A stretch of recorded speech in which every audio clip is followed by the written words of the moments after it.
सिंध के मुख़्तलिफ़ इलाक़नि में किथे हल्की त किथे तेज़ बरसात शुरू थी वई आहे। जी नाज़रीन, तव्हांखे आगाही ॾेई रहिया आहियूं। रोहिड़ी ऐं भरपासे में तेज़ हवा सां गॾु बरसात थी आहे। मौसम ख़ुशगवार थी वियो आहे। ठकराठू ऐं भरपासे वारनि इलाइक़नि में बरसात थी आहे।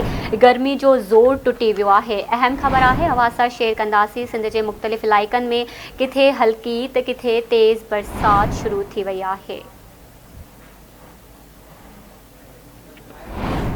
एक भेरो ॿीहर अव्हांखे आगाह कयूं पिया। सिंध के मुख़्तलिफ़ इलाइक़नि में किथे हल्की त किथे तेज़ बरसात थी रही आहे। रोहिड़ी भरपासे में तेज़ हवा सां गॾु बरसात पई आहे, जंहिंखां पोइ मौसम ख़ुशगवार थी वई। ठकराठू ऐं भरपासे वारनि इलाइक़नि में बरसात पई। गर्मी जो ज़ोर टुटी वियो आहे।